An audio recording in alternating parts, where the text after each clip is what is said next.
बिस्मिल्लाहिर्रहमानिर्रहीम। अस्सलाम वालेकुम viewers, medical helper teacher Mohammed Fayaz आप लोगों की खिदमत में हाजिर है। ब्लैडर की वीकनेस है, मसाना कमज़ोर है, यूरिन बार बार आता है, यूरिन ज़्यादा आता है, आपकी नींद भी डिस्टर्ब होती है, चाहे रात हो या चाहे दिन हो, और बहुत ज़्यादा डिस्टर्बेंस है। ऐसे हज़रात सफ़र भी नहीं कर सकते, तो ऐसे हज़रात के लिए मुफीद टिप लेके आया हूँ। देखें कि जब यूरिन ज़्यादा आता है तो इस मीन ब्लैडर वीक है और आपका नर्वस सिस्टम वीक है, आपका असाब की कमज़ोरी हो चुकी है, असाबी तौर पे आप कमज़ोर हो चुके हैं और ब्लैडर वीक हो चुका है, आपका मसाना कमज़ोर हो चुका है। तो इसके हवाले से एक मुफीद टिप लेके आया हूँ। आप लोगों को तिल सफ़ेद चाहिए होंगे। तिल सफ़ेद आपको मार्केट से आसानी से मिल जाएंगे, किसी भी हर्बल स्टोर से और किसी आम डिपार्टमेंट स्टोर से भी मिल जाएंगे। आपने तिल सफ़ेद का 1 टीस्पून आपने सुबह खाली पेट लेना है। उसके 1 से 2 घंटे बाद 1 से 2 अंडे लें, उस वाइट एग लें, उसकी जर्दी निकाल दें।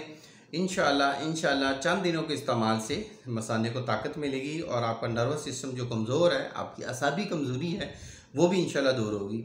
आप एक प्रॉपर ट्रीटमेंट चाहते हैं, हमारे क्लिनिक को ज़रूर विज़िट करें। हमारा क्लिनिक लाहौर जौहर टाउन में है। अल्लाह का हामी नासिर हो। शुक्रिया, जज़ाकल्लाह। अल्लाह हाफ़िज़।